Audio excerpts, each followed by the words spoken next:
இந்திய திரைப்பட தணிக்கை வாரியத்திலும் RSS நிர்வாகிகளின் ஆதிக்கமே அதிகமாக உள்ளதாக மார்க்சிஸ்ட் கம்யூனிஸ்ட் கட்சியின் தேசிய பொதுச் செயலாளர் MA பேபி தெரிவித்துள்ளார்.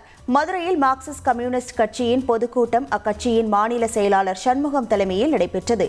இந்த கூட்டத்தில் கட்சியின் தேசிய பொதுச் செயலாளராக தேர்வு செய்யப்பட்ட MA பேபி பேசிய போது, இந்திய உழைப்பாளி வர்க்கத்தின் ஆதரவோடு மார்க்சிஸ்ட் கம்யூனிஸ்ட் கட்சியை பலம் பொருந்திய கட்சியாக மாற்றுவோம் என சூளுரைத்தார். தொடர்ந்து பேசிய அவர், திரைப்பட தணிக்கை வாரியத்திலும் RSS பிரதிநிதிகள் அதிகமாக உள்ளதால் திரைத்துறையிலும் கருத்து சுதந்திரம் பாஜகவால் பறிக்கப்படுவதாக தெரிவித்தார். எம்புரான் திரைப்படத்தை வைத்து பாஜக சங் பரிவார் அமைப்புகள் அரசியல் செய்வதாக கேரள முதல்வர் பினராயி விஜயன் தெரிவித்துள்ளார். மார்க்சிஸ்ட் கம்யூனிஸ்ட் கட்சியின் பொதுக்கூட்டம் மதுரையில் நடைபெற்றது. இந்த கூட்டத்தில் பங்கேற்ற கேரள முதல்வர் பினராயி விஜயன் பேசிய போது, மாபெரும் போராட்டங்களை நடத்திய தியாகிகளை தமிழ்நாடு கொண்டுள்ளதாக கூறினார்.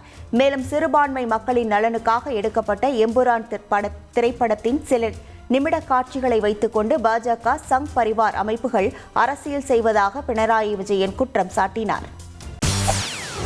செய்திகளை உடனுக்குடன் தெரிந்து கொள்ள உடனே சப்ஸ்கிரைப் பண்ணுங்க.